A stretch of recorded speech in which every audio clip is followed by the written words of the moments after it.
Lors de son dîner de répétition, ma sœur a arraché la bague de maman de mon doigt, elle appartient à la fille qui a réussi sa vie. Maman est morte l'année dernière. Alors prends toute la parure. J'ai posé le collier assorti sur son assiette. Le bijoutier de maman a appelé à l'aube, elle l'a fait expertiser, viens d'abord voir ce qu'il y a sous les pierres. Dans ma famille, la personne qui fait le travail est celle qu'on n'a pas besoin de remercier. J'ai découvert exactement où cela me plaçait lors du dîner de répétition de ma sœur, quelque part entre la salade et le poisson. Le traiteur avait compté 42 personnes et dressé 40 couvées. J'étais donc debout avec une pile de marque-place, décalant les invités d'un siège à la fois, parce que c'est à cela que je sers. La pièce était chaude.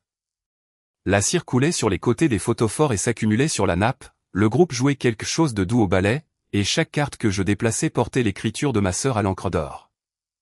Je suis passé devant la table 6 les mains pleines. Un vieil homme était assis seul au bout, à côté de la table des cadeaux, la veste toujours boutonnée.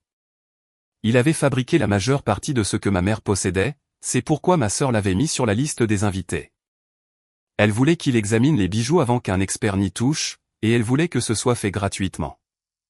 Il a levé les yeux vers moi, m'a fait un petit hochement de tête, le menton vers le bas puis vers le haut, et s'est remis à son assiette sans un mot. 2 sièges plus loin, ma sœur m'a attrapé la main au passage, comme on attraperait un serveur. Attends, elle a retourné ma main. Ses ongles étaient faits pour le lendemain. Elle a pris 2 doigts sur la bague de notre mère et l'a fait glisser de ma jointure avant même que je n'ai fini mon pas. Et les marque-places ont échappé à mon autre main et se sont éparpillées sur le sol. Et voilà, l'a-t-elle brandi, non pas vers moi, mais vers la table. Quelqu'un a dit, oh, de la façon dont tu le dis, on dirait un feu d'artifice. Je suis désolé, mais c'est ridicule, a dit ma sœur en riant, une main sur mon épaule, comme si nous partagions quelque chose. Elle passe sa vie au téléphone à dire à des inconnus quand se présenter au tribunal. C'est le travail. C'est tout. C'est ainsi. Notre père a regardé le sol, vers les marque-places, et a commencé à les ramasser. Il y a 6 mois, j'étais assise dans un bureau en sous-sol et je choisissais le cantique sur une carte plastifiée parce qu'il ne voulait pas non plus répondre au téléphone. Elle ne revient pas à celle qui n'a jamais quitté la maison, a-t-elle dit.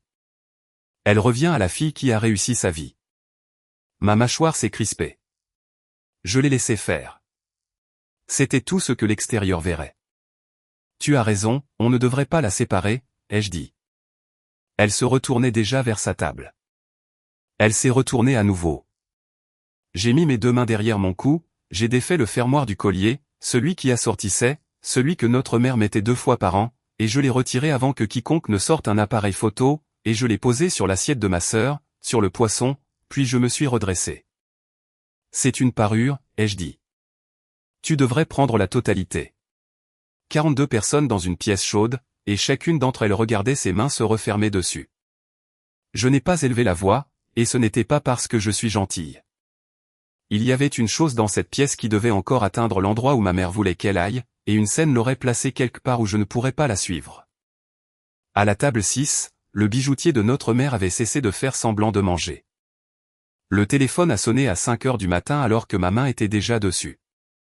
Il a appelé mon portable à 23 heures la veille. Il n'était pas calme. Quelque chose de son côté était déplacé, raclé le long d'un établi, posé lourdement. Elle veut que j'ouvre à 9 heures et elle veut que le dos de chaque pièce soit poli et lissé avant que l'expert ne les examine. Et elle a utilisé le nom de ta mère pour me le demander. Ta mère m'a payé pour mettre quelque chose sous ces pierres et je lui ai promis que personne ne l'enlèverait jamais. Viens ici et vois ce qu'il y a sous les pierres parce qu'à 9 heures, ta sœur va le faire meuler. J'étais debout avant d'avoir pris conscience que je me levais. Le sol était froid et ma chemise de la veille était toujours sur le dossier de la chaise. De la cire sur la manche. Durci maintenant. Je l'entendais respirer sur la ligne et je n'ai rien dit pendant 4 secondes. Ces marque-places étaient toujours sur le sol de ma sœur le matin.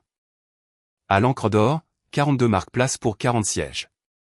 Je m'appelle Sienna Morland. J'ai 29 ans et mon travail, celui que ma sœur a décrit avec tant de précision devant 42 personnes, est coordinatrice de l'assistance aux victimes et témoin pour le bureau du procureur du comté. Ce qui signifie que lorsque le pire jour de la vie de quelqu'un se transforme en numéro de dossier, je suis la personne qui appelle et dit « Voici où vous garez. Voici quelle porte prendre. Voici ce qu'il peut et ne peut pas vous demander. Je m'assure que les gens soient informés. Si vous avez déjà été la dernière personne de votre propre famille à apprendre quelque chose, restez avec moi. J'aimerais savoir que je ne suis pas la seule. Et si vous avez le temps de laisser un commentaire quand ce sera fini, dites-moi ce que vous auriez fait à cette table parce que j'ai eu 8 mois pour y penser et je ne sais toujours pas si j'ai bien agi. La boutique sentait le cabinet dentaire, le produit chimique et le froid, et il y avait une lumière allumée au-dessus de l'établi. Il avait déjà serré la bague dans un petit étau rembourré. Il ne m'a pas demandé comment j'allais. Il m'a mis une loupe dans la main, a pris mon poignet et m'a penché jusqu'à ce que mon œil soit là où il le voulait. Ne respire pas dessus. Sous la pierre, dans la partie plate où personne ne regarde, il y avait 4 lettres, puis un espace, puis un jour de novembre. Elles étaient gravées de manière nette et petite, comme le fait une machine, et elles étaient là depuis que j'avais 10 ans, à 8 cm de ma hande, chaque fois qu'elle la portait. À qui sont-elles? Ce n'est pas à moi de le dire. Il a repris la loupe. Elle était assise là où tu es debout. Elle a dit, mettez-le là où ça ne peut pas s'enlever, et ne l'écrivez jamais nulle part ailleurs.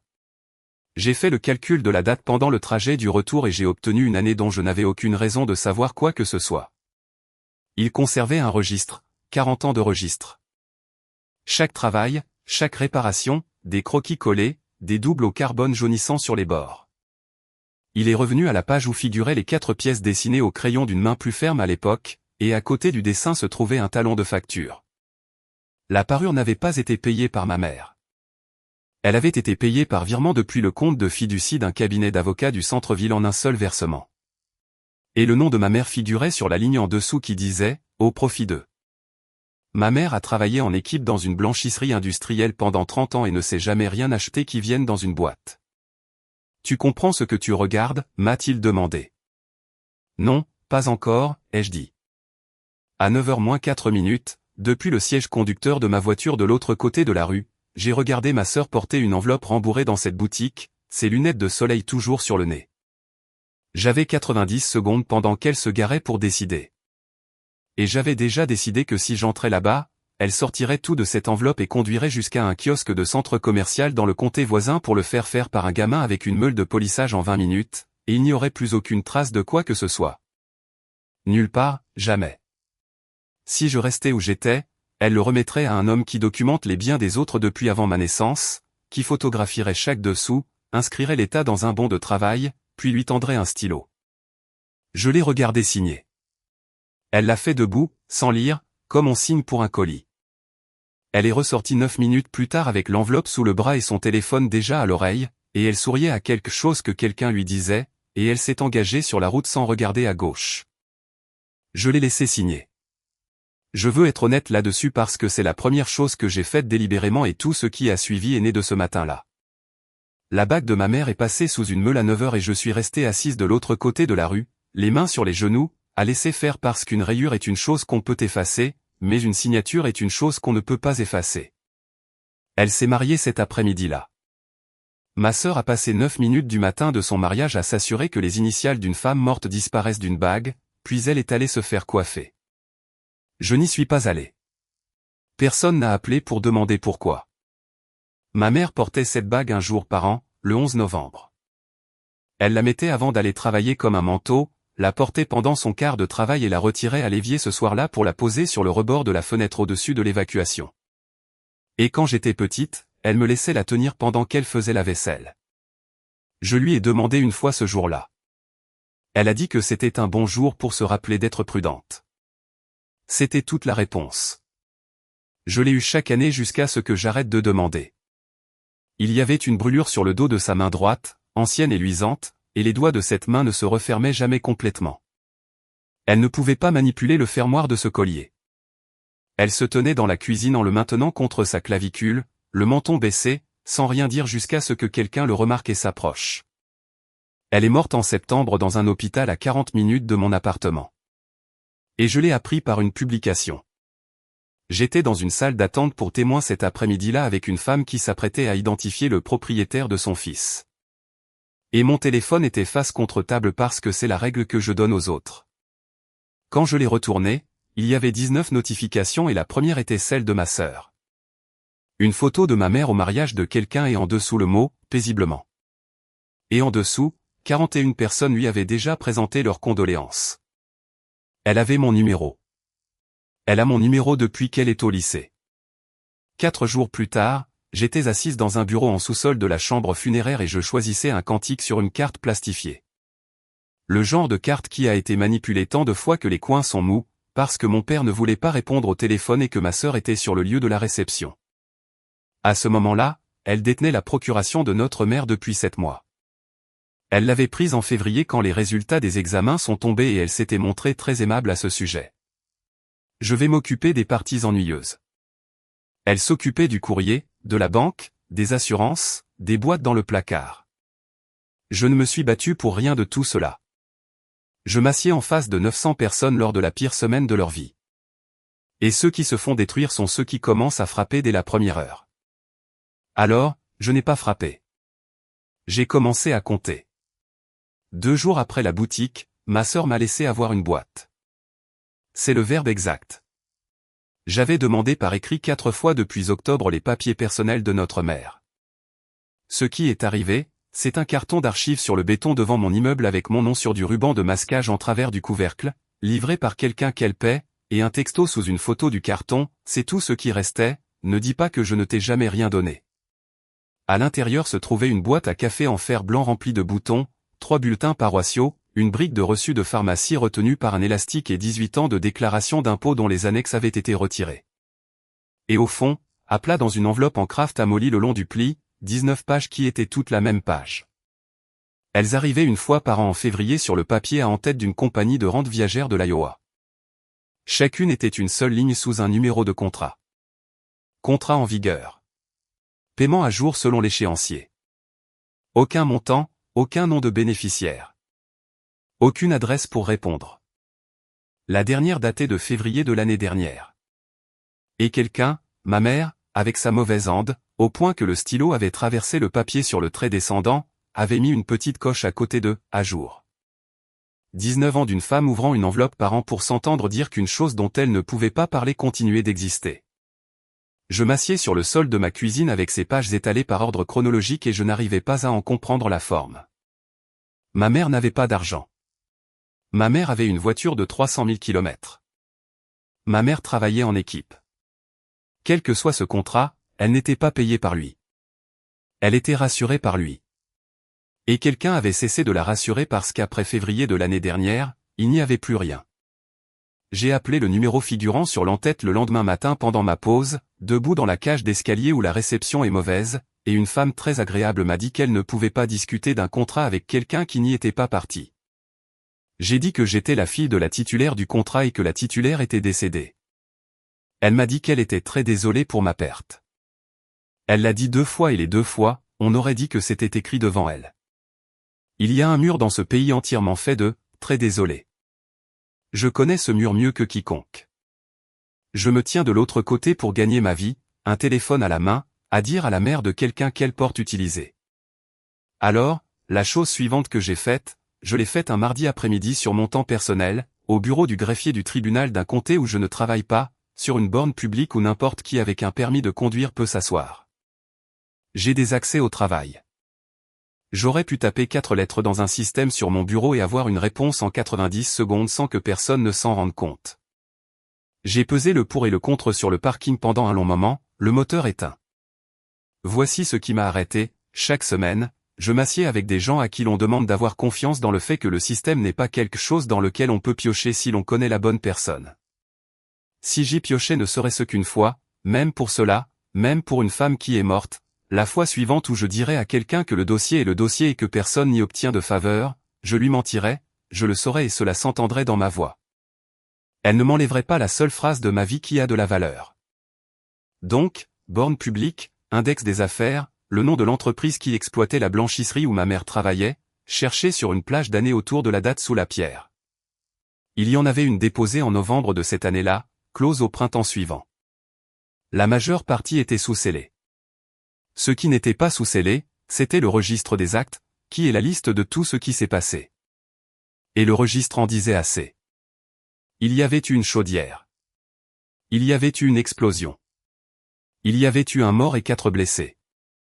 Et la 4e personne blessée, inscrite comme demanderesse, inscrite comme témoin, inscrite 2 fois, était ma mère.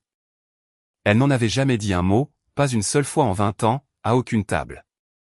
Je suis allé à la bibliothèque publique après cela parce que les archives de journaux sont gratuites et que le lecteur de microfilm est près de la fenêtre.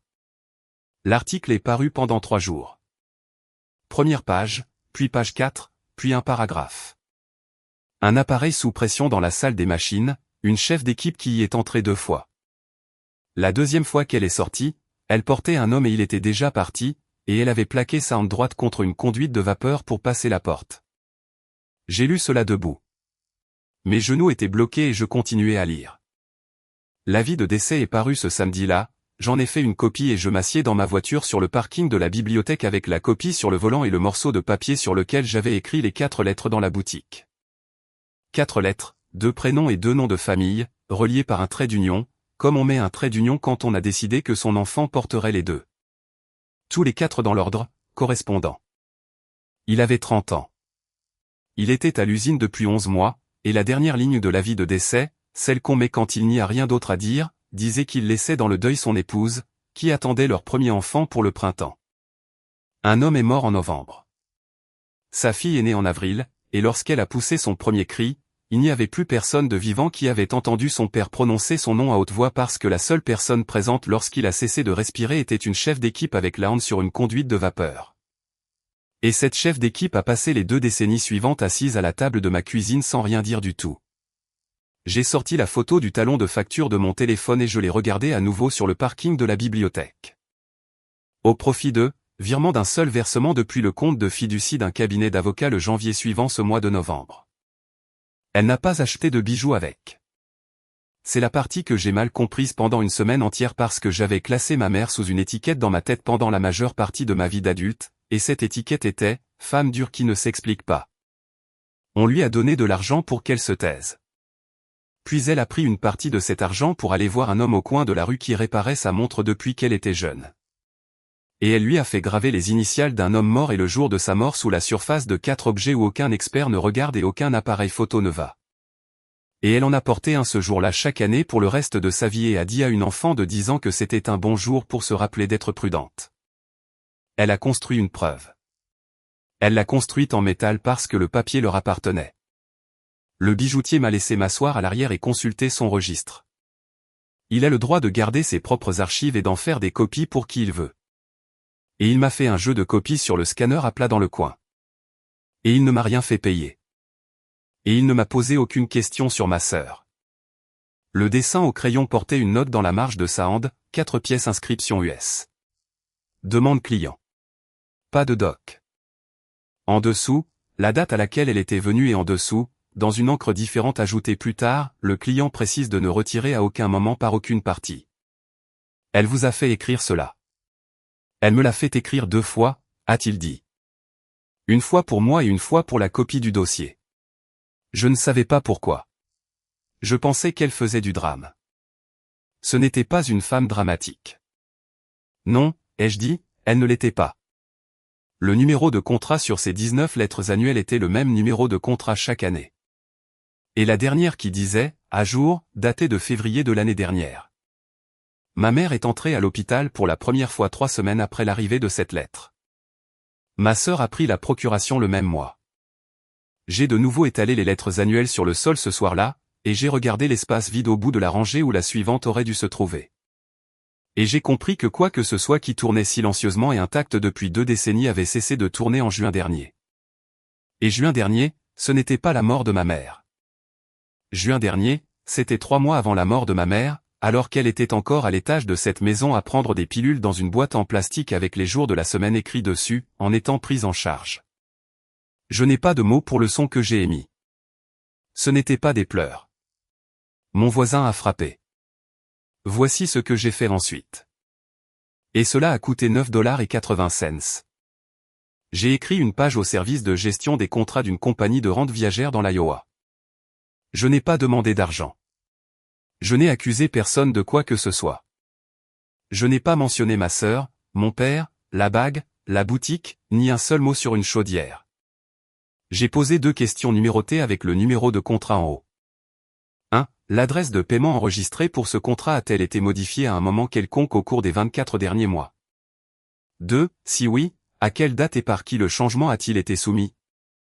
J'ai signé, j'ai mis mon adresse postale et je l'ai envoyé en recommandé avec accusé de réception depuis la poste située à 2 pâtés de maison de mon bureau, et j'ai payé un supplément pour la petite carte verte qui revient avec la signature d'un inconnu. Je veux expliquer ce qu'est cette carte parce que la plupart des gens pensent que c'est un simple reçu. Ce n'en est pas un. C'est une date. Une preuve sous une forme que personne ne peut contester plus tard que, lors d'un matin particulier, une entreprise particulière s'est vue remettre un morceau de papier lui informant que quelque chose pourrait ne pas aller avec un contrat dans ses livres. Après cela, il n'y a aucune version du futur où quiconque là-bas peut se lever et dire « Nous n'en savions rien ». Je n'avais pas de plan étape par étape. Ce que j'avais, c'était une allumette, un bout de ficelle et une femme qui avait déjà attendu 2 décennies sans dire un seul mot.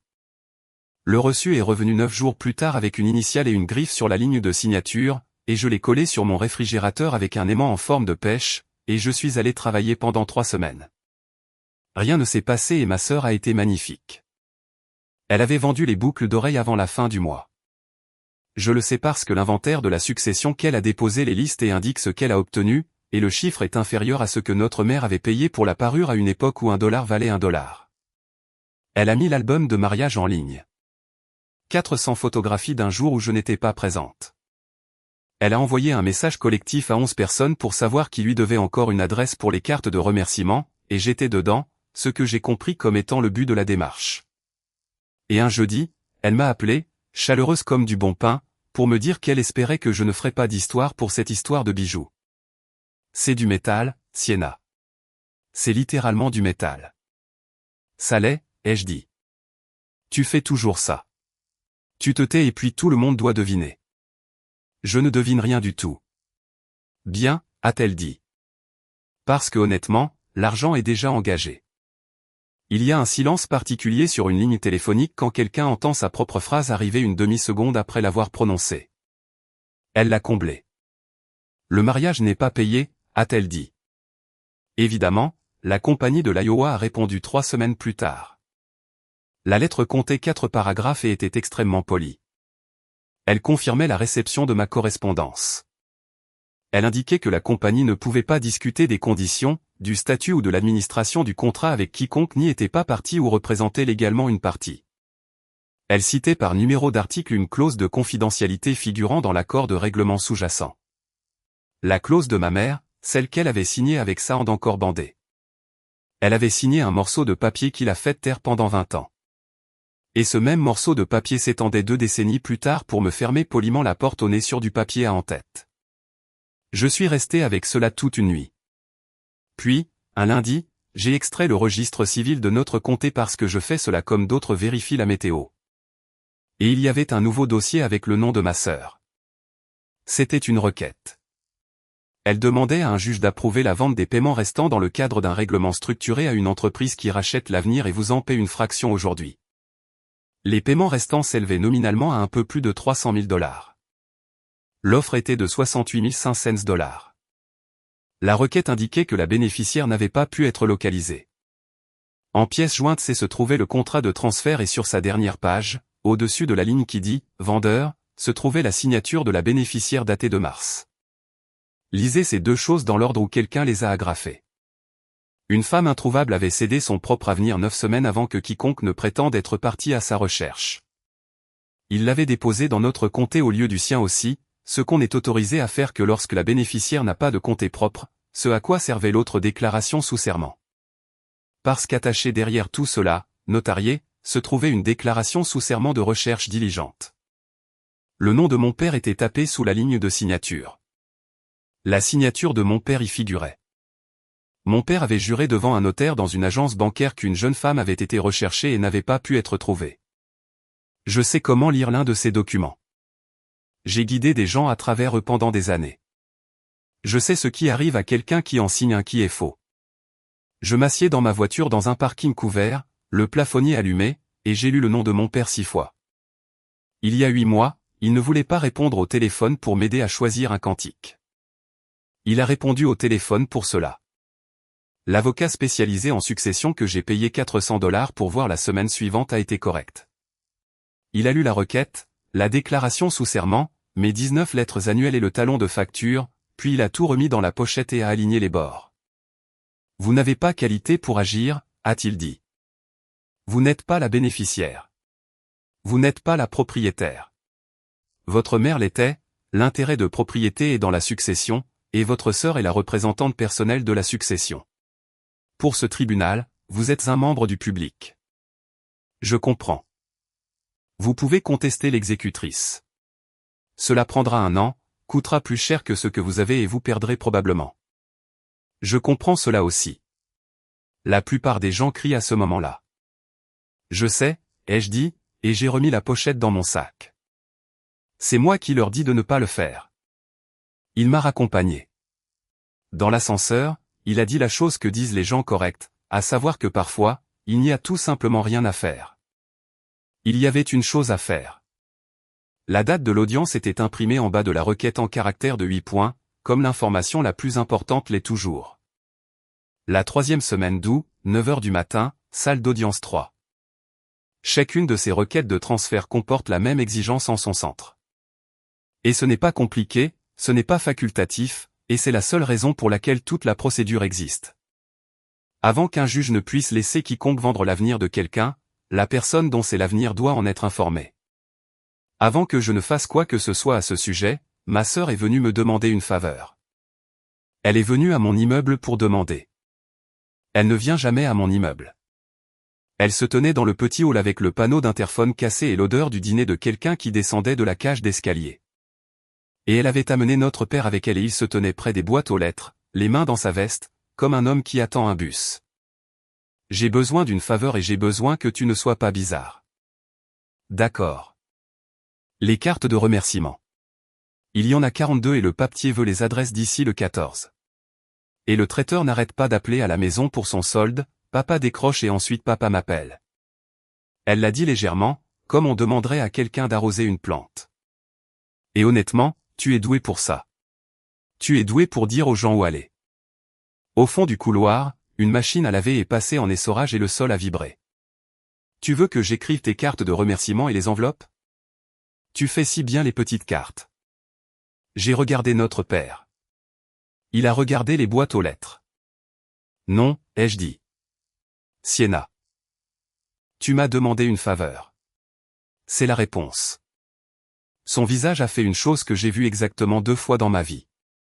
Et la 2e fois, c'était dans une salle d'audience. Maman aurait honte de toi, a-t-elle dit. Notre père s'est raclé la gorge et a regardé les dalles du plafond. D'accord, ai-je dit. Ils sont partis. Elle parlait encore sur le trottoir en gesticulant de la hande, il hochait la tête et aucun des deux ne s'est retourné vers la porte. 2 heures plus tard, elle a envoyé le message collectif. 11 personnes plus moi, parce que me retirer d'une liste aurait exigé qu'elle pense à moi. C'était au sujet des factures. Quelqu'un avait demandé, de la manière polie dont les gens demandent, si le traiteur avait déjà été payé. Ne vous en faites pour rien de tout cela, a-t-elle écrit. Tout provient de la succession de maman. Elle aurait voulu cela. C'est ce pourquoi elle nous l'a laissé. J'ai lu cela debout près de mon comptoir de cuisine, mon manteau encore sur le dos. Elle a écrit cela. Elle l'a écrit à 11 personnes et elle a mis une photo d'une arche florale en dessous. Chaque dollar de cette succession appartenait à la succession jusqu'à ce qu'un juge en décide autrement. Et c'était elle qui le détenait en fiducie pour tout le monde, y compris moi. Et elle venait de dire à 11 témoins par écrit qu'elle le dépensait pour une fête pour elle-même avant qu'une seule distribution n'ait été approuvée. J'ai fait une capture d'écran, je l'ai mise dans le dossier du placard, je n'ai pas répondu et je n'ai pas quitté le groupe. Elle a continué d'y envoyer des choses pendant encore 6 semaines. Des photos, un sondage pour savoir lequel va au-dessus du canapé, un décompte pour une lune de miel en décembre. Mon père vit toujours dans la maison. Il était dans le garage quand je suis arrivé, en train de trier des vis dans un moule à muffins, ce qui est une chose qu'il a faite à chaque crise de sa vie depuis que je suis assez grande pour le regarder faire. Je ne me suis pas retourné. Il a entendu la voiture et il a reconnu la voiture. Elle avait dit que tu viendrais. J'ai une question, ai-je dit. Ensuite je partirai. Sienna, as-tu lu ce que tu as signé? Les vis ont continué à tomber dans le moule. Du laiton dans un godet, du zinc dans un autre. Le petit son clair qu'elles font. Ta sœur s'occupe de cela, a-t-il dit. Elle a la tête à ça. Elle m'apporte des choses, je les signe et elle les reprend. Il y avait un notaire à la banque. Elle m'y a conduit. Il a posé le bocal. Ça a pris 5 minutes. J'avais 66 ans. Et il avait un crayon derrière l'oreille et il y avait une tasse de café sur l'établi provenant d'une usine qui a fermé avant ma naissance. D'accord, ai-je dit. C'est tout. Tu ne vas pas, c'est tout. J'ai repris la route en faisant le grand tour, en passant devant le terrain où se trouvait autrefois la blanchisserie, qui est maintenant un garde-meuble. Je n'ai pas pleuré dans la voiture. C'est juste ce que fait mon visage. 2 nuits plus tard, j'ai envoyé un texto à ma sœur. Je l'ai écrit 6 fois. La version que j'ai envoyée faisait 2 phrases, je n'écrirai pas les cartes. Je ne conteste rien non plus. J'y ai réfléchi et je ne veux rien de tout cela. Puis j'ai signé la renonciation à la succession. Son avocat m'écrivait depuis l'hiver, celle qui dit que je renonce à toute réclamation sur les biens personnels de la défunte. Et je la lui ai renvoyée par courrier ordinaire avec un timbre que j'ai léché à la table de ma cuisine. Vous devez comprendre ce que ce morceau de papier a réellement fait, parce qu'il a fait exactement une chose et ce n'était pas ce qu'elle pensait. Il ne lui a rien donné qu'elle n'avait pas déjà. Elle avait tout. Elle avait tout depuis octobre. Ce qu'il a fait, c'est lui dire qu'elle avait terminé. Que la dernière personne susceptible de faire du bruit s'était tue et que tout ce qu'elle avait mis en mouvement pouvait désormais aller aussi vite qu'elle le voulait. Elle m'a appelé 40 minutes après l'envoi du texto. Oh, ma chérie, a-t-elle dit. Merci. Honnêtement, merci. J'ai été tellement stressé. C'est bon. Non, mais... Tu sais quoi? C'est vraiment très mature. Une porte s'est fermée de son côté. Elle était sortie pour passer cet appel. Et écoute, puisque tu es normal, j'ai besoin d'une faveur. Je n'ai rien dit, ce qu'elle a toujours interprété comme un oui. La maison de vente aux enchères veut des photos d'ici vendredi, et ils veulent une histoire pour le catalogue, une histoire de provenance. Et c'est toi qui étais toujours dans la cuisine avec elle. Quelle pièce aimait-elle? Jean, aimait vraiment. Parce que si je dis la mauvaise et que la grand-mère de quelqu'un débarque en se souvenant de la bague. Tu vois, c'est ce que j'ai dit. Je l'ai entendu sourire. C'est un son réel. Cela change les voyelles. Génial. C'est super parce que c'est celle qui rend le mieux en photo. Tu devras noter que le dessous a été repoli, ai-je dit. Les acheteurs le demandent. Ils ont été quoi? Repoli, il doit y avoir un bon de travail. Mon Dieu, tu es un robot, a-t-elle dit, ravie. D'accord, je t'aime. Je leur dirai pour la bague. Je suis resté dans ma cuisine un moment après cela, le téléphone à la main. Sur le réfrigérateur, sous un aimant en forme de pêche, il y avait une petite carte verte avec l'initiale d'un inconnu. Et elle était là depuis 8 semaines, à faire son œuvre dans un bâtiment de l'Iowa, dans un service portant un nom comme la gestion des contrats, où quelqu'un avait ouvert une enveloppe et tapé une note dans un dossier. Je ne l'ai pas touché. Je l'ai juste regardé pendant qu'elle parlait d'un catalogue. C'est la partie que je n'aurais pas cru sur moi-même il y a 1 an. Pas la paperasse, l'attente. C'est apparu 9 jours après que j'ai renvoyé cette renonciation. Et c'est apparu de la façon dont ces choses apparaissent toujours, de biais, à travers les plaintes de quelqu'un. Ma sœur a appelé à propos des cartes de remerciement. Elle avait 9 personnes qui n'avaient toujours pas envoyé leur adresse et un papier qui voulait un décompte. Et elle a parlé pendant 6 minutes, puis au milieu, sur le ton qu'on utiliserait pour une amende de stationnement, et maintenant, un type de la compagnie de rente viagère a mis le dossier en attente. Donc ça fait encore 2 semaines de plus. C'est sympa. J'ai mis mon pouce sur le micro du téléphone pendant 1 seconde. Un blocage sur quel dossier? Une histoire de succession. C'est ennuyeux. C'est pareil que pour l'assurance. Ils veulent juste 12 formulaires. Une pause. C'est le service de conformité. Ils existent pour faire en sorte qu'une chose qui allait de toute façon se produire prenne plus de temps. Ça a l'air frustrant. C'est tellement frustrant. Et elle s'est reprise. Et les gens de l'acheteur demandent maintenant parce que c'est signalé dans leur système aussi. Et j'ai dit, écoutez, tout a été fait correctement. Nous avons le changement d'adresse. Nous avons le W9. Tout est signé. Donc ça va se régler. J'ai dit, exactement. Merci. C'est exactement ce que j'ai dit. Elle a raccroché heureuse. Je suis resté assise sur le rebord de ma baignoire, mes chaussures toujours aux pieds, pendant un long moment parce que ce qu'il y a avec un blocage, c'est qu'un blocage a un commencement. Quelqu'un doit ouvrir un dossier et décider de l'arrêter. Et le seul événement que je connaissais qui aurait pu amener quiconque dans l'Iowa à ouvrir ce dossier, c'était 9,80 $ d'affranchissement posé sous un aimant dans ma cuisine. Le samedi suivant, elle a vidé le garde-meuble de notre mère. L'établissement m'a appelé. Mon numéro était sur le compte en tant que contact secondaire depuis l'époque où j'y avais installé ses affaires, une chose que ma sœur n'a jamais pris la peine de changer. Le box avait été libéré, ont-ils dit, et il restait du matériel dans le couloir. Et pourrais-je s'il vous plaît leur indiquer quoi faire? 2 cartons de photographie, une machine à coudre, un autocuiseur, un sac poubelle avec des manteaux. Quelqu'un avait fouillé dans les cartons sur le béton parce que les couvercles étaient retirés et le contenu étalé. De la façon dont on étale les choses quand on cherche quelque chose de précis et de petit. Elle avait pris les cartons de dossier. Elle avait laissé ma mère. J'ai chargé le couloir dans ma voiture en 2 trajets. Il y avait une photographie au-dessus du 2e carton, gondolé, d'un pique-nique d'entreprise avec 8 personnes devant une table pliante, et ma mère était au bout de la rangée, ne regardant pas l'objectif, et je ne connaissais aucun autre visage. Je l'ai mise dans la boîte à gants. Je ne sais pas pourquoi j'ai fait cela. Je ne le sais toujours pas. Au cours des 3 semaines suivantes, j'ai constitué une pile de papier et chaque feuille provenait d'un endroit où n'importe quelle personne qui m'écoute pourrait entrer demain. Des copies certifiées conformes du registre des actes de l'affaire déposées en ce mois de novembre auprès du greffier du tribunal, 4 $ la page. Les parties non scellées, la plainte, l'avis de règlement, l'ordonnance de classement. L'ordonnance de classement fait un paragraphe et ne dit pas ce que quiconque a accepté. C'est le principe.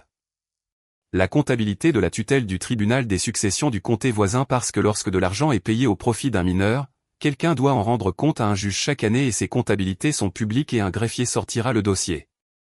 Le posera sur une table et vous regardera le lire. Ce dossier contenait un nom. Il contenait une adresse.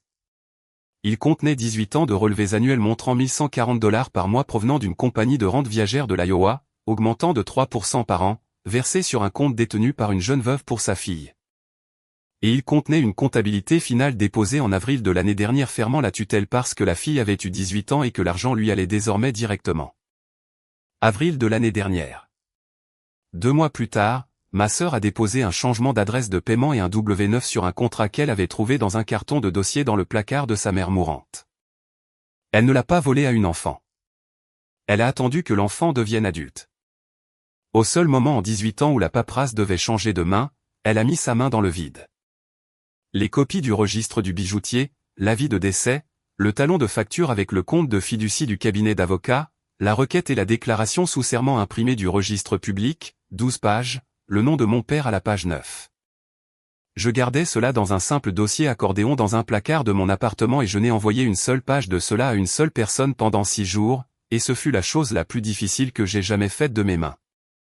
Une femme avec qui je travaille m'a vu photographier un document à mon bureau pendant ma pause déjeuner et m'a proposé, de la voix la plus amicale du monde, de vérifier un nom pour moi.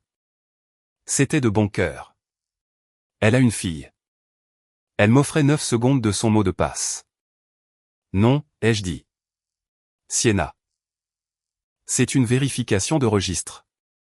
Les gens le font 40 fois par jour. Parce que jeudi, je dois m'asseoir avec un homme dont le frère a été tué et lui dire que personne dans ce bâtiment ne peut mettre son pouce sur quoi que ce soit, ai-je dit. Et il va me demander si je suis sûr, et je dois être capable de dire oui sans que ma voix ne défaille. Elle m'a regardé pendant une seconde, puis elle a dit, d'accord. Et c'était aussi de bon cœur.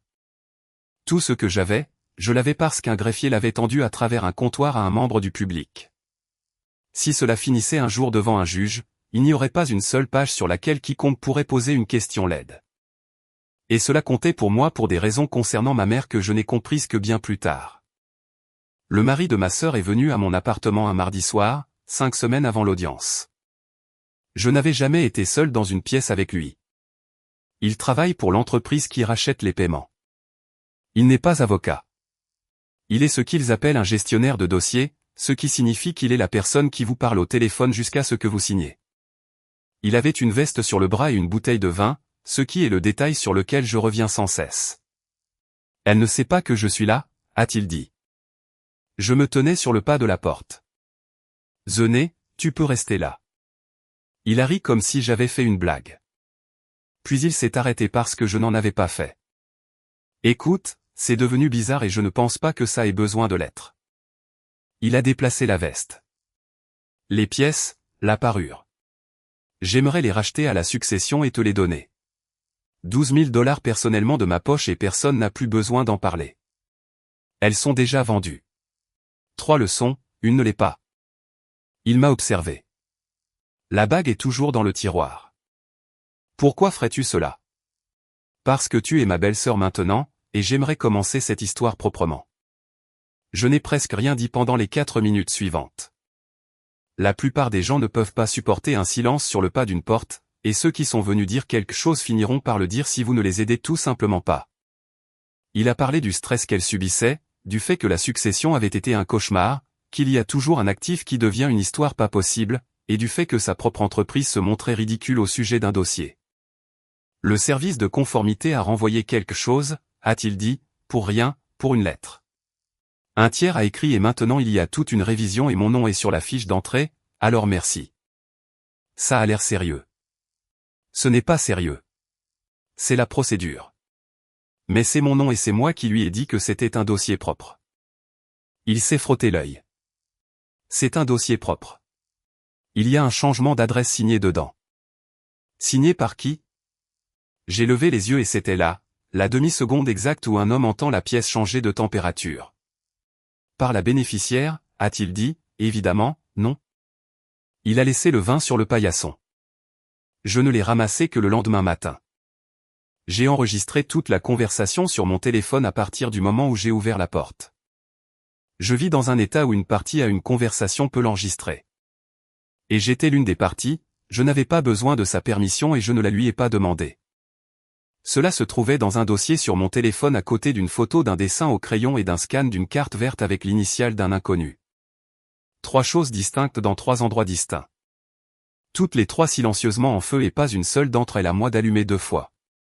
Il ne restait plus qu'une seule pièce que je n'avais placée nulle part. L'audience était dans 26 jours et il y avait une jeune femme à 40 minutes de là à qui on n'avait jamais rien dit de tout cela.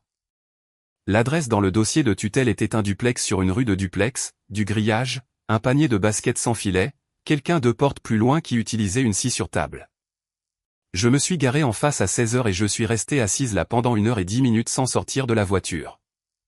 Une femme est rentrée chez elle à 17h avec des sacs de course et est entrée du côté gauche. À 17h20, une fille est sortie du côté droit en tenue médicale bleu marine avec un tour de cou et un sac en plastique d'une station-service, et elle s'est tenue sur la marche et a mangé quelque chose du sac, debout, rapidement, comme on mange quand on mange entre 2 choses. Puis elle a mis ses écouteurs et a marché vers l'arrêt de bus au coin. Elle avait 19 ans. Elle ne ressemblait à personne que j'avais jamais vu. Je suis rentré chez moi. Je veux être honnête sur cette heure-là parce que c'est la seule partie de tout cela dont je ne suis toujours pas sûr. Je me suis dit que je n'aurais qu'une seule chance et que je ne devrais pas la gâcher. C'était vrai. Il était vrai aussi que tant que je ne frappais pas, elle était un nom dans un dossier et je pouvais continuer à faire ce que je faisais sans que quiconque là-dedans ne soit encore une personne.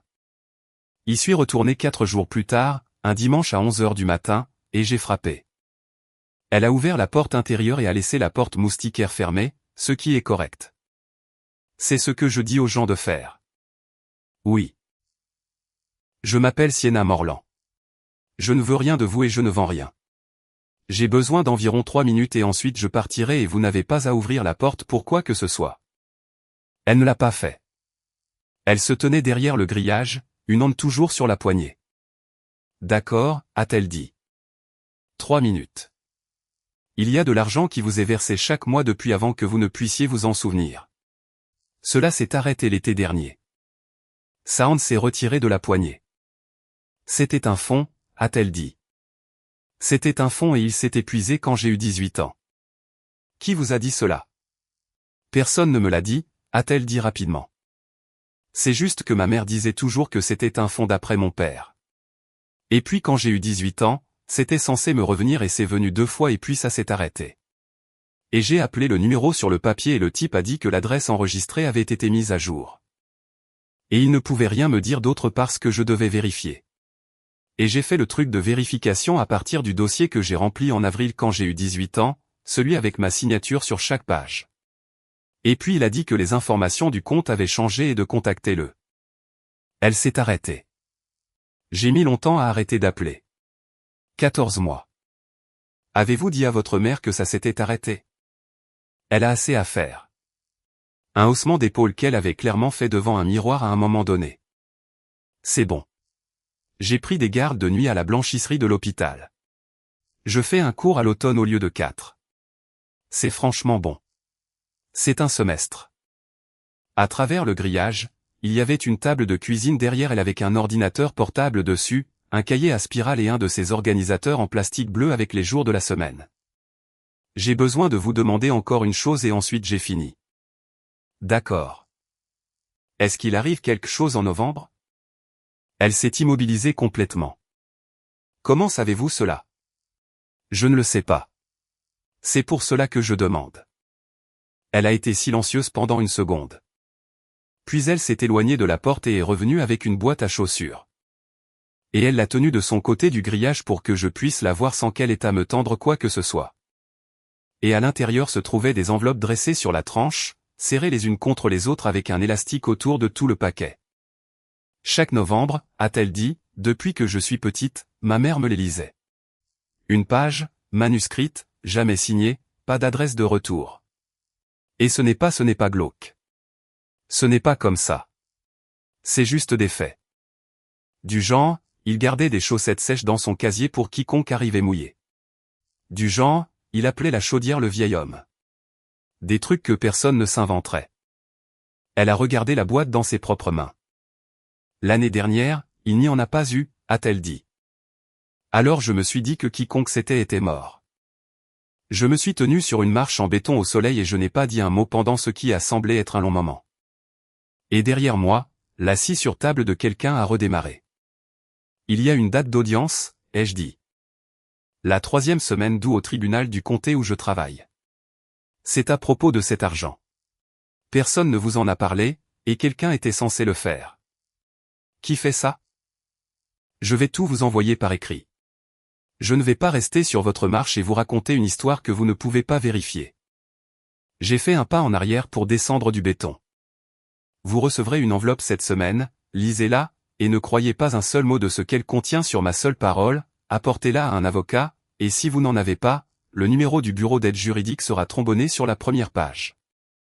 Pourquoi faites-vous cela? J'ai pensé à la réponse honnête. Je la lui ai donnée. Parce que c'est ma mère qui a mis cet argent en place pour vous, ai-je dit, et je ne savais pas qu'elle l'avait fait jusqu'en mars.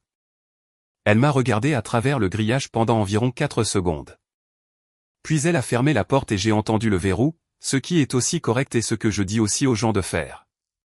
Je suis resté assise dans ma voiture au bout de cette rue, les mains sur le volant à 10h10 comme une personne qui passe un examen. Il gardait des chaussettes sèches dans son casier.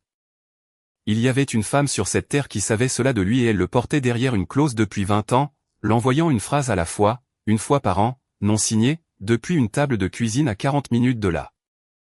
Tout ce que je pensais de ma mère s'est réorganisé sur une place de parking dans une rue avec un garage de pneus au coin. La révision de la compagnie de rente viagère s'est terminée la semaine avant l'audience. Je ne l'ai pas appris par la compagnie. Je l'ai appris par morceaux, de la façon dont j'ai tout appris cet été-là. Le premier morceau, le bijoutier m'a appelé un jeudi matin et m'a dit que ma sœur était venue à la boutique, pas pour récupérer quoi que ce soit. Elle est venue lui demander de retirer le dossier. Elle voulait les bons de travail. Il a dit, les 2 années. Elle a dit que puisque les pièces étaient vendues et ne faisaient plus partie de la succession, les dossiers n'étaient plus nécessaires et que c'était une responsabilité de garder les informations des clients et qu'elle les lui retirerait des mains. Qu'avez-vous dit? J'ai dit que je garde chaque travail tant que je respire et qu'après cela, c'est le problème de mon neveu. Une pause. Il avait l'air fatigué d'une manière que je n'avais pas entendue chez lui auparavant. Elle a dit qu'elle détesterait que les gens apprennent que j'ai mal géré les biens d'un client. Elle a menacé votre boutique. Elle a été très agréable à ce sujet. Elle avait un café pour moi et tout. Il lui avait dit non. Et puis il s'était assis et avait écrit une note pour son propre dossier sur la conversation avec la date et l'heure dessus parce que c'est ce que font les hommes comme lui quand quelqu'un les effraie. Aurais-je dû les lui donner, a-t-il demandé. Non, ai-je dit. Et j'aimerais que vous écriviez que je vous ai dit cela aussi. Le deuxième morceau est venu de ma sœur, bien sûr. Elle n'a jamais été capable de sa vie d'être en colère silencieusement. As-tu dit quelque chose à quelqu'un? 22h30. Mon téléphone s'allumant sur la coudoir du canapé.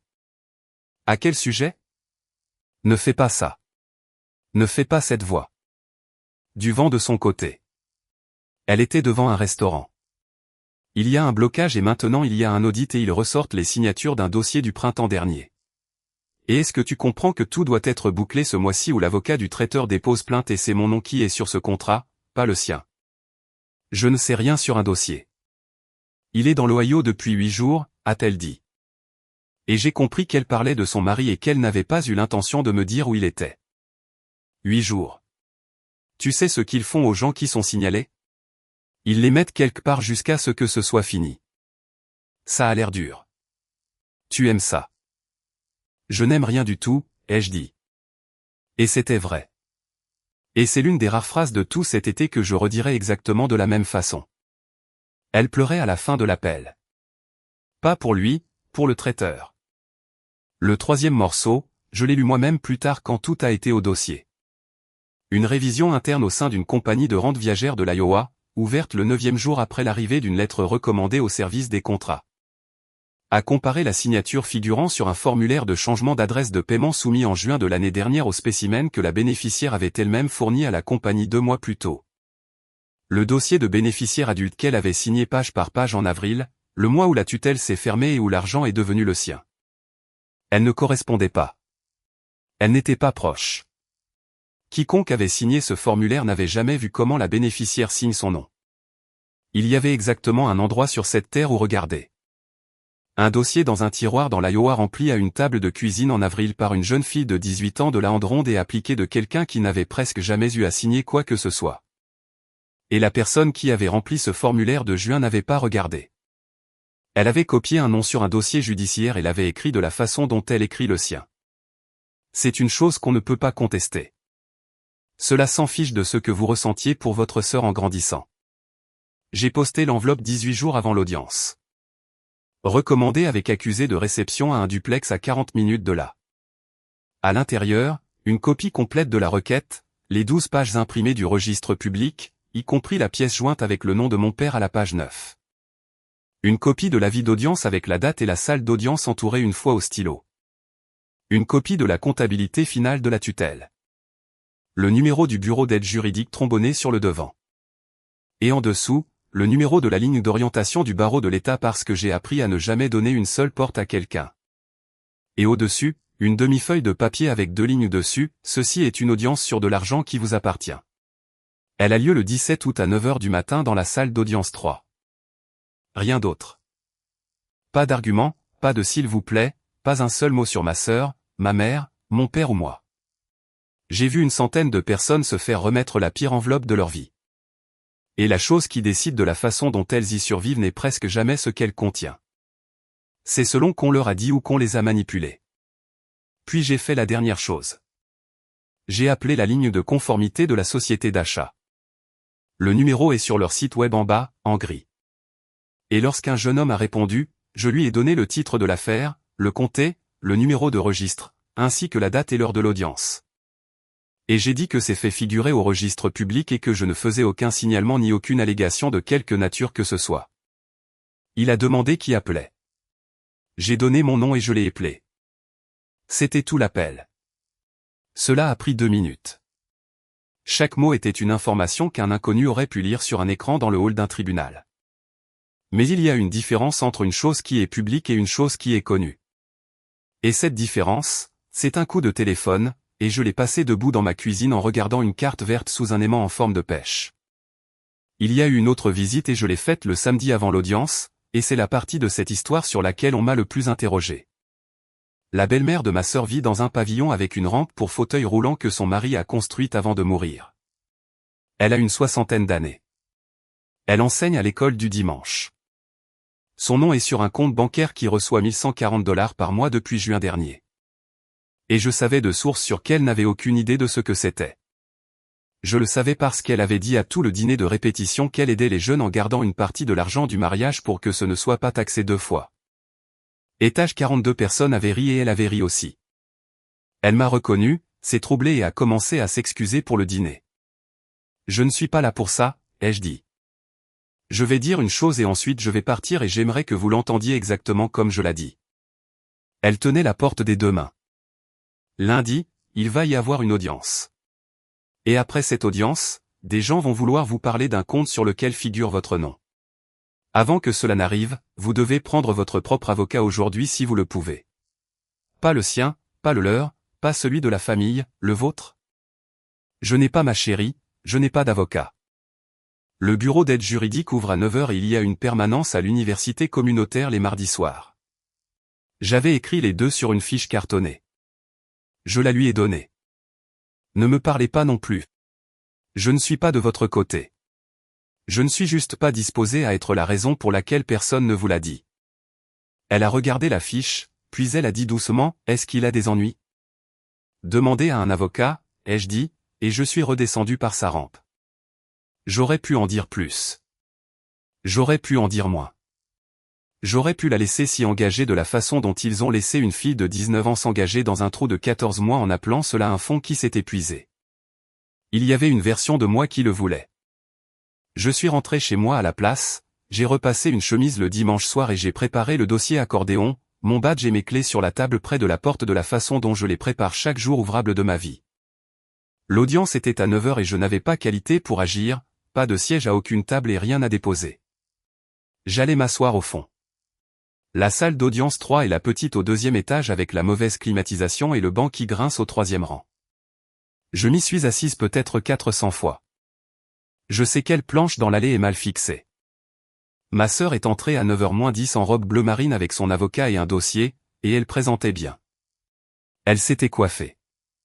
Elle s'est assise à la table des demandeurs, le dos très droit, et elle ne s'est pas retournée parce qu'il n'y avait personne dans cette pièce qu'elle s'attendait à devoir regarder. Notre père est entré derrière elle et s'est assis 2 rangs plus bas de son côté, les mains sur les genoux. À 9h moins 4, une jeune femme en tenue médicale bleu marine est entrée par la double porte du fond, seule, avec une enveloppe en craft sous le bras, et s'est assise au bout du dernier rang. Elle sortait directement d'une garde de nuit. Elle avait encore son tour de cou. J'étais déjà assise 3 sièges plus loin qu'elle. Je n'ai pas bougé, je ne lui ai pas parlé et elle ne m'a pas regardé. Le juge a pris place à 9h04. Il y avait 2 affaires avant la nôtre et elles ont pris 14 minutes. Puis le greffier a appelé l'affaire et l'avocat de ma sœur s'est levé, a dit bonjour et a fait ce que font les avocats au début d'une requête de transfert, c'est-à-dire faire croire que c'est une faveur que tout le monde fait à une personne qui n'est pas là. Difficultés financières, besoins immédiats, valeur actuelle modeste par rapport à un flux futur incertain. La déclaration d'information de l'acheteur jointe en pièce B, et la bénéficiaire, a dit le juge. Votre honneur, nous n'avons pas pu localiser la bénéficiaire. Une recherche diligente a été effectuée. La pièce D est la déclaration sous serment. Le juge a lu pendant un moment. Ce n'est pas un homme rapide. C'est un compliment. Qui a effectué la recherche? Un membre de la famille, votre honneur, ayant une connaissance personnelle. Il est indiqué ici qu'elle résidait pour la dernière fois dans cet état. Il a tourné une page. L'avis a-t-il été publié? Nous demandons au tribunal de trouver que les efforts décrits sont suffisants. Le juge a retiré ses lunettes. Maître, je ne peux pas approuver un transfert sans préavis à la bénéficiaire. Ce n'est pas une préférence de ma part, votre honneur. La bénéficiaire est injoignable depuis. Au fond de la salle, une jeune femme en tenue médicale s'est levée. Elle n'a rien dit. Elle s'est juste tenue debout et a brandi l'enveloppe en craft, et toute la salle s'est retournée, et ma sœur s'est retournée en dernier. Madame, a dit le juge, vous devez décliner votre identité pour le registre. Elle l'a déclinée. Puis elle a dit, Je suis la personne qui se trouve dans ce dossier. J'ai vécu à la même adresse toute ma vie. J'ai été informé de la séance d'aujourd'hui par une enveloppe dans ma boîte aux lettres il y a 2 semaines de la part de quelqu'un que je n'avais jamais rencontré. Il y a un son que fait une salle d'audience. Ce n'est pas un hockey de surprise. Ça, c'est la télévision. C'est du papier. 20 personnes déplacent une feuille de papier en même temps. L'avocat de ma sœur s'est assis sans qu'on le lui demande. Le juge a demandé à la jeune femme de s'avancer, et elle a remonté toute l'allée en tenue médicale, le tour de cou balançant, et passé devant notre père, devant la table, s'est tenue au pupitre et a posé l'enveloppe à plat. Il lui a posé 3 questions. Avait-elle déménagé au cours des 5 dernières années? Non. Quelqu'un l'avait-il contacté au sujet d'une procédure judiciaire concernant ses paiements? Non. Avait-elle reçu les paiements mensuels arrivés à échéance après mai de l'année dernière? Non, monsieur. 2 sont arrivés en avril et en mai, et ensuite rien n'est venu du tout. Votre honneur, a dit une voix depuis le banc latéral, si je peux me permettre. L'avocat de la compagnie de rente viagère était assis là depuis le début avec un dossier cartonné rouge, et personne ne l'avait regardé 2 fois parce que la compagnie n'est jamais la partie intéressante. Il s'est levé et a boutonné sa veste. L'émetteur a reçu une correspondance écrite fin mars concernant ce contrat. Envoyé en recommandé avec accusé de réception. Cette correspondance demandait si l'adresse de paiement enregistrée avait été modifiée et par qui. L'émetteur a ouvert une révision interne. La révision s'est achevée la semaine dernière. Il a tendu un exemplaire relié. Le greffier l'a apporté. Le formulaire de changement d'adresse et le W9 de substitution soumis en juin de l'année dernière portent une signature prétendant être celle de la bénéficiaire. L'émetteur a comparé cette signature au spécimen que la bénéficiaire a fourni 2 mois plus tôt dans le dossier de bénéficiaire adulte qu'elle a exécuté lorsqu'elle a atteint la majorité. Elles ne correspondent pas. Elles ne sont pas similaires. Quiconque a signé ce formulaire n'avait jamais vu comment la bénéficiaire signe son nom. L'émetteur a suspendu tous les versements ultérieurs et a transmis l'affaire à son propre conseil et au bureau du commissaire aux assurances de l'État. Le juge a lu pendant 1 minute et demie. Personne dans cette pièce ne bougeait. Qui a soumis ce formulaire? Il nous est parvenu par télécopie, votre honneur, depuis un numéro qui apparaît sur les propres dépositions de la demanderesse dans cette affaire sous une feuille de garde à son nom. Onglet 4. Il n'a pas été envoyé par la bénéficiaire et la signature qui y figure n'est pas celle de la bénéficiaire. L'onglet 5 est le contrat de transfert déposé avec cette requête. La dernière page en est signée de la même ande que le formulaire de juin. Ma sœur a dit, ce n'est pas, son avocat a posé sa ande à plat sur la table devant elle et elle s'est arrêtée.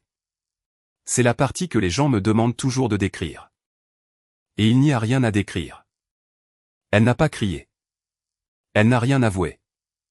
Elle a regardé le fond de la salle d'audience, puis le plafond, puis ses propres mains et sa bouche bougeait très légèrement, de la façon dont elle le fait lorsqu'elle répète une phrase pour la version de l'histoire qu'elle racontera plus tard. Le juge a posé une question de plus, et il l'a posée d'une voix sans aucune émotion. Qui a signé la déclaration sous serment de recherche diligente? 2 rangs plus bas, du côté de la demanderesse, notre père s'est levé parce qu'il pensait qu'il était censé le faire, puis ne sachant que faire de son corps, il s'est rassis.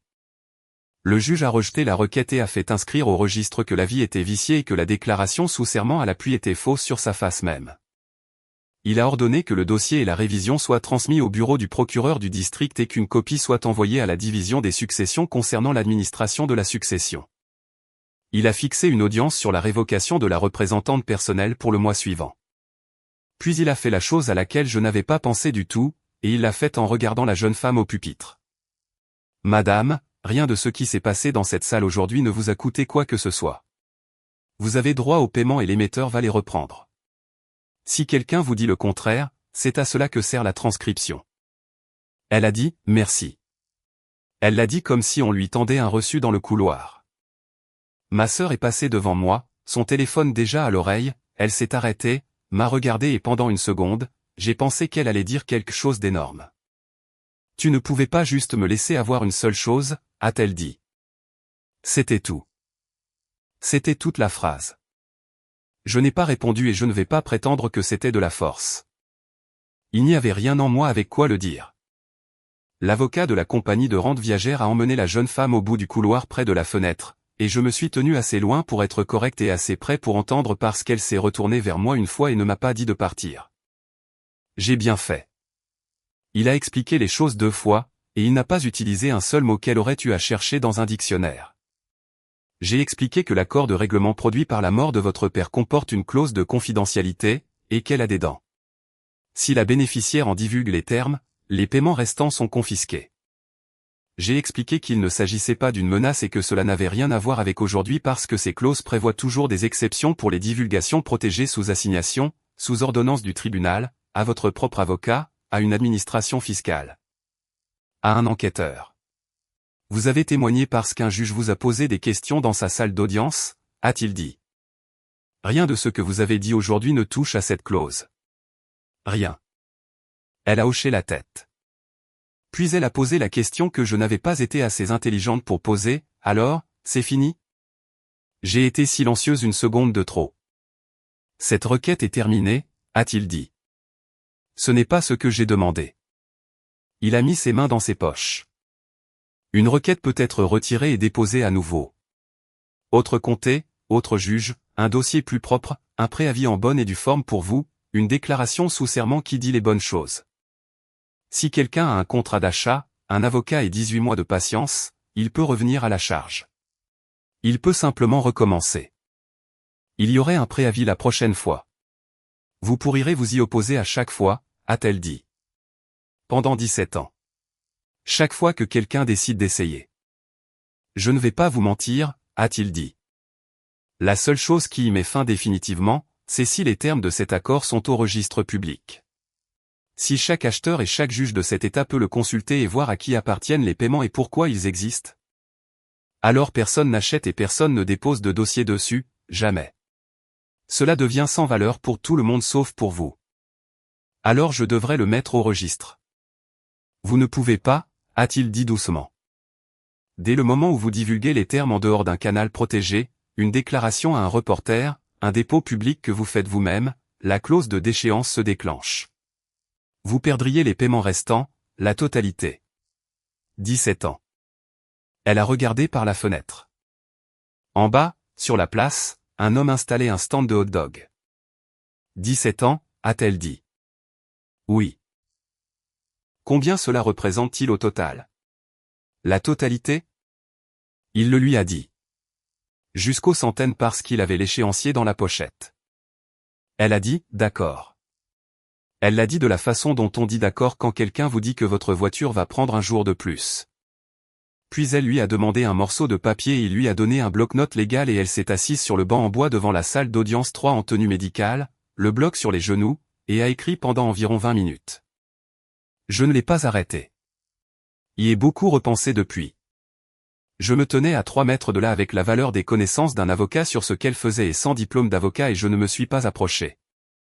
Je n'ai pas dit attends et je n'ai pas dit laisse-moi te trouver quelqu'un à qui parler d'abord et la raison pour laquelle je ne l'ai pas fait est qu'elle a 19 ans, qu'elle est adulte et qu'elle avait déjà été manipulée par chaque personne de cette histoire sauf sa mère. Si je m'étais approché, j'aurais été une personne de plus. Elle l'a lu sur les marches du tribunal à 11h20 en plein soleil à un reporter de tribunal qui couvre 3 comtés depuis une voiture bicorps et qui était venu pour une affaire complètement différente. Elle a lu le numéro d'article.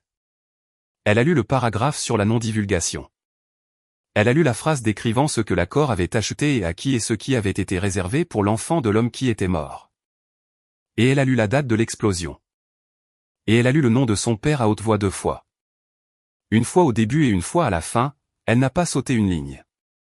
Puis elle a tendu une copie au reporter et elle est retournée à l'intérieur et a déposé l'original auprès du greffier en tant que déclaration publique dans le dossier de l'affaire et a payé les frais de copie avec un portefeuille entouré d'un élastique. Le reporter lui a demandé pourquoi. Parce que le silence est la partie qui leur a permis de le faire, a-t-elle dit. Il va y avoir un autre gamin. Quelqu'un qui signe un de ses papiers aujourd'hui. Je me tenais au bas de ces marches avec mon badge à la ceinture et la bague de ma mère dans un tiroir dans un appartement à l'autre bout de la ville sur un inventaire que ma sœur avait signé, et tout ce qui était en moi debout depuis 5 mois s'est assis d'un coup. Elle venait de prendre la seule chose qui lui restait et d'y mettre le feu pour que personne ne puisse jamais la vendre. Et j'étais la personne qui lui avait posté l'enveloppe qu'il avait mise sur ses marches. Elle est descendue là où je me tenais et elle n'a pas regardé ma sœur qui était sur la place avec son avocat à 6 mètres de là en train de tout observer. Elle ne l'a jamais regardé une seule fois. Pas dans la salle d'audience, pas dans le couloir. Pas à ce moment-là. Elle est venue vers moi. Elle avait la boîte à chaussures sous le bras. Elle l'avait apportée. Elle l'avait portée dans un tribunal après une garde de 12 heures et l'avait laissée sous un banc au dernier rang. Elle a retiré l'élastique et a mis tout le paquet d'enveloppes dans mes mains. « Celles-ci sont à vous », a-t-elle dit. Si c'était elle, je ne. Elles ne sont pas signées. Je n'ai jamais su de qui elles venaient. Elle était très calme. C'est ce sur quoi je reviens sans cesse. Vous pouvez les garder ou vous pouvez les jeter. Je m'en fiche. Je ne veux juste plus être la seule à les avoir. Puis elle m'a posé la question, a-t-elle jamais prononcé le nom de mon père à haute voix devant quelqu'un? Le soleil était sur les marches. Il y avait un stand de hot-dog. Quelque part derrière moi, mon père se tenait à côté d'un pilier, ses clés de voiture à la hande. Je ne sais pas, ai-je dit. Elle a hoché la tête comme si c'était une réponse équitable, ce qui n'était pas le cas. Puis elle a dit, merci. Et elle a marché jusqu'au coin de la rue, a payé son propre ticket et est montée dans le bus. Le reste s'est passé de la façon dont ces choses se passent, c'est-à-dire lentement et sur le papier. Le blocage sur le contrat est devenu un gel et le gel est devenu une reprise à son nom avec 15 mois d'arriéré. Et puis 11 jours après qu'elle a lu une déclaration sur les marches d'un tribunal, le conseil du débiteur a écrit 2 lignes à son adresse en invoquant la clause de déchéance, et l'émetteur a arrêté les paiements. La même semaine, elle savait que cette lettre allait venir lorsqu'elle s'était levée. Je m'assieds sur le sol de ma cuisine ce soir-là avec une boîte à chaussures, et j'ai lu 19 lettres dans l'ordre, une page chacune, une phrase de fond chacune, puis une chose ordinaire sur la météo. Pour que cela ne ressemble à rien si jamais c'était ouvert par la mauvaise personne. Il gardait des chaussettes sèches dans son casier pour quiconque arrivait mouillé. Il sifflait en descendant les escaliers et jamais une seule fois en les montant. Il appelait la chaudière le vieil homme et il lui parlait. Il portait une photo de votre mère dans la coiffe de son casque de chantier. 19 ans d'une femme à la hante droite brûlée écrivant un fait vrai parent à un enfant qu'elle n'était pas autorisée à contacter et le postant en novembre sans jamais signer parce qu'une signature est une divulgation et qu'un fait sur les chaussettes d'un homme ne l'est pas. Elle a trouvé le seul endroit à l'intérieur de cette clause où elle pouvait encore se tenir debout et elle s'y est tenue chaque année pendant 2 décennies. Et elle ne l'a jamais dit à une âme vivante, y compris moi, surtout moi. J'avais passé toute ma vie d'adulte à croire que dans ma famille, j'étais celle à qui on n'avait pas besoin de dire les choses. Elle ne me cachait rien. Elle était sous un couvercle, et plutôt que de le soulever et de perdre l'argent pour une fille qu'elle n'avait jamais rencontrée, elle a passé 20 ans à mettre les initiales d'un homme mort sous une pierre et à les porter sur sa hande un jour par an, à 8 cm de la mienne. Où je pouvais les voir sans savoir. Je ne suis pas comme elle par hasard. J'ai été élevé par elle dans une maison sans explication, par une femme qui a fait tout cela là où personne ne pouvait voir et n'a jamais demandé une seule fois à être remerciée pour cela. La dernière lettre de cette boîte datait du mois de novembre précédant sa mort. L'écriture est mauvaise. Elle n'utilisait plus sa hande droite depuis des années, et à ce moment-là, la gauche avait commencé aussi. C'est la seule lettre en 19 ans qui contienne un nom. Elle dit, cette année, je vais le dire. Le nom de votre père était. Et puis son nom, en entier, les 2 noms de famille, de la façon dont c'est gravé sous la pierre. Et en dessous, j'étais là. Il n'était pas seul. Il fait déjà froid ici. J'ai fait 40 minutes de route le lendemain matin avec une enveloppe sur le siège passager. Je n'ai pas frappé. Je l'ai glissé par la fente de la porte du duplex de droite, je suis remonté dans ma voiture et j'étais à 2 rues de là quand mon téléphone a sonné d'un numéro que je n'avais pas. Elle n'a pas dit bonjour. C'était elle qui était là. Oui. Je l'ai entendue expirer. Derrière elle, quelqu'un faisait couler de l'eau. D'accord, a-t-elle dit. C'était tout l'appel. Il a duré 11 secondes. Je me suis garé sur le côté quand même. C'est le mois de novembre maintenant. Ma sœur a été révoquée de son rôle de représentante personnelle de la succession de notre mère en septembre par un juge qui a utilisé le terme « auto-attribution » 2 fois dans une ordonnance de 2 pages. Un administrateur neutre a été nommé et est payé sur ce qui reste, ce qui n'est pas grand-chose. Le bureau du procureur du district, pas le mien, le dossier est allé dans un comté voisin pour un renvoi pour conflit d'intérêts, ce que j'ai demandé par écrit avant que quiconque n'ait à me le demander, l'a inculpé de faux et de procuration et dépôt d'un faux document sous serment. Et son avocat parle d'un plaidé coupable qui lui évite la détention, et c'est probablement ce qui arrivera. 3 des 4 pièces sont parties sur le marché, et personne ne les retrouvera jamais. C'est juste de l'or maintenant. Quelqu'un a poli 4 méplats jusqu'à ce qu'il n'y ait plus rien, et chacun de ces méplats portait les initiales d'un homme mort. Et je suis resté assise dans une voiture à laisser faire et je le refaisais parce que le dessin de ce qu'il y avait en dessous est dans un registre au coin d'une rue de cette ville et le bon de travail autorisant leur retrait est dans un dossier judiciaire avec la signature de ma sœur et l'heure. 9h04 du matin le jour où elle s'est mariée. Elle voulait la totalité de la parure. Elle l'a. Elle vaut son poids. Notre père a reçu une assignation sur son Porsche en septembre par un huissier en polo pour l'audience de révocation, puis à nouveau pour une date devant le grand jury. Il n'a pas été inculpé. Il ne le sera peut-être pas. Il a signé quelque chose dans le hall d'une banque en 5 minutes sans lire. Et il y a une version de cette histoire où c'est un imbécile et une version où c'est autre chose, et un grand jury dans un autre comté va en choisir une. Il m'a appelé en octobre pour me demander ce qui se passait. Je lui ai dit que tout est au registre, que n'importe qui peut l'extraire, qu'il y a une borne publique au premier étage et que les greffiers lui montreront comment faire. Il a dit que ce n'était pas ce qu'il voulait dire. Je sais que ce n'était pas le cas. Son mari a été licencié pour faute lourde au cours de la dernière semaine d'où après que la révision interne a atteint ses notes d'admission et a fait un signalement au Conseil de l'ordre de l'État, et la dernière chose que j'ai apprise, c'est qu'il vend des voitures dans un autre État. Le mariage a duré 6 mois.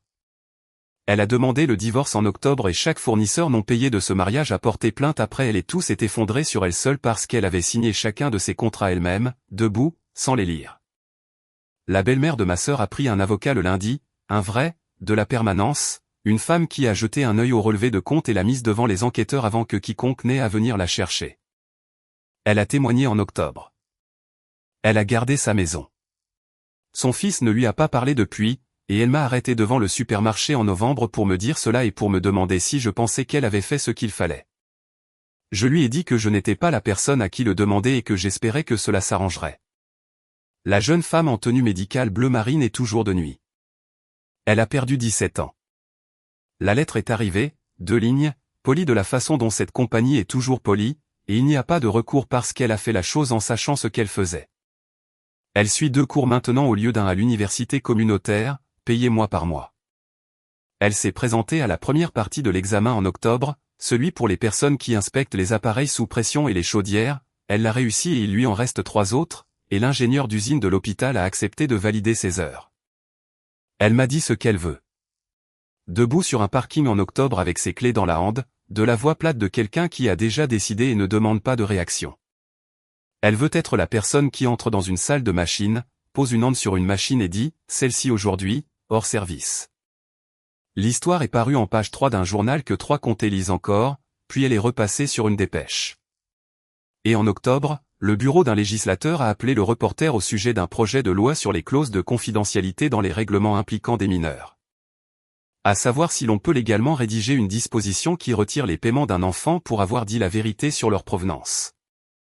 Il a un numéro de projet de loi. Il mourra probablement en commission. Il se peut que non.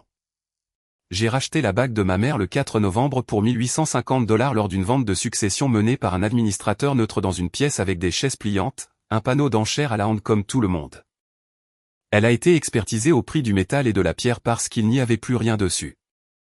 Je l'ai apportée à la boutique du coin le même après-midi et un homme de 71 ans a ouvert un registre à une page avec un dessin au crayon datant de 40 ans, a mis ses lunettes et a dit « J'ai toujours le dossier. J'ai le dossier sur tout. Il ne m'a rien fait payer. » Nous nous sommes disputés à ce sujet pendant un moment et il a gagné en refusant de prendre la carte de ma hande. Hier, c'était le 11 novembre. Le jour s'est levé froid et dégagé. Première forte gelée, l'herbe près des orodateurs blanche jusqu'à environ 10 heures. J'ai porté la bague pour aller travailler par-dessus mon gant, et elle était flottante parce qu'elle avait été taillée pour une femme avec des jointures plus larges qui avait travaillé de ses mains. Je lui avais posté une ligne en octobre, l'adresse de la boutique, le 11, 18 heures. Elle n'a jamais répondu. Je lui ai demandé d'installer la chaise quand même. À 18 heures, j'ai conduit jusqu'à la boutique du coin et il avait le panneau fermé, mais la lumière allumée au-dessus de l'établi, et il y avait une chaise pliante sortie pour moi, et une deuxième sortie pour quelqu'un d'autre. Elle est entrée à 18h10, en fin de garde, les cheveux encore mouillés, avec un sac de petits gâteaux durs de la boulangerie portugaise 2 portes plus loin. Nous sommes restés assises là pendant environ 1 heure. Il travaillait. Il ne peut pas être dans une pièce avec un établi sans ramasser quelque chose. Elle lui a posé des questions sur le dessin et il lui a montré la page et la note dans la marge de sa propre hand et la deuxième qu'il avait ajoutée plus tard d'une encre différente, et elle a lu les deux et a mis son doigt sur les 4 lettres et n'a rien dit pendant un moment. J'avais la photo du pique-nique dans mon manteau. Je la transportais depuis juin et je n'aurais pas pu vous dire pourquoi. Je l'ai posée sur l'établi sous la lumière et lui ai demandé s'il connaissait l'un de ses visages, et il a remis ses lunettes et a dit qu'il l'avait déjà vu. Votre mère l'a apporté, a-t-il dit. Le jour où elle a commandé les 4 pièces, elle l'a posé juste ici, a mis un doigt sur un homme de la rangée et a dit, lui.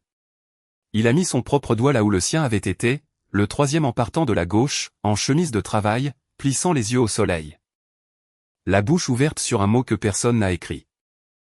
La jeune femme s'est penchée et n'a pas touché le verre. Et après un moment, elle a dit qu'il était plus grand qu'elle ne l'avait imaginé. À un moment donné, j'ai retiré la bague et la lui ai passée, et elle l'a retournée et a regardé le dessous où il avait gravé à nouveau les lettres et la date exactement comme elles étaient à partir d'un trait de crayon vieux de 40 ans. C'est le même jour, a-t-elle dit. C'est le même jour qu'elle portait ceci un jour par an. C'est celui-là. Elle me l'a rendu, je l'ai mise et aucun de nous n'a plus rien dit à ce sujet. Et derrière la vitre, le gel s'en allait du trottoir par plaque, un homme est passé avec un chien, et le nettoyeur à ultrasons émettait son tic-tac.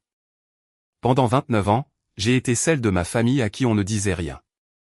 Hier, je m'assieds dans une pièce chaude par un matin froid avec les 2 seules personnes vivantes qui savent pourquoi cette bague existe, et personne n'a eu besoin de rien expliquer à personne. Et c'est la totalité de tout ce que j'ai jamais voulu. Et je ne savais pas que cela avait une forme jusqu'à ce que j'y sois assise. Je vais dire une dernière chose et ensuite je vous laisserai tranquille. 6 mois avant tout cela, je m'assieds dans un bureau en sous-sol et j'ai choisi un cantique pour ma mère sur une carte plastifiée au coin mou parce que personne ne voulait répondre au téléphone. Je pensais que cette carte était la preuve de ce que je valais pour ma famille. Je la transportais comme un diagnostic. Ce n'était la preuve de rien. C'était juste un mauvais après-midi d'une mauvaise année dans une famille où la seule personne qui aurait pu me dire la vérité avait signé un morceau de papier 20 ans plus tôt en promettant qu'elle ne le ferait pas.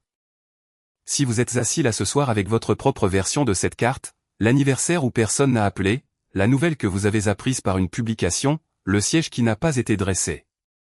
Je vous demanderai de considérer que se voir tenir à l'écart n'est pas toujours la même chose que d'être indésiré. Et que parfois la personne qui ne s'est jamais expliquée à vous était occupée à faire la chose dont vous auriez été le plus fier. Et parfois ce n'était pas le cas. Parfois c'est exactement ce à quoi ça ressemble. Vous avez le droit de faire la différence. Vous avez le droit de prendre le temps de découvrir laquelle des deux vous avez. Alors, dites-moi dans les commentaires, qui dans votre famille est la personne à qui personne ne dit rien, et avez-vous jamais découvert pourquoi? Merci d'être resté avec moi tout au long de cette histoire. C'était long et c'était dur à dire à haute voix. Et si vous voulez entendre la suivante, vous savez où se trouve le bouton d'abonnement. Soyez prudents là-bas.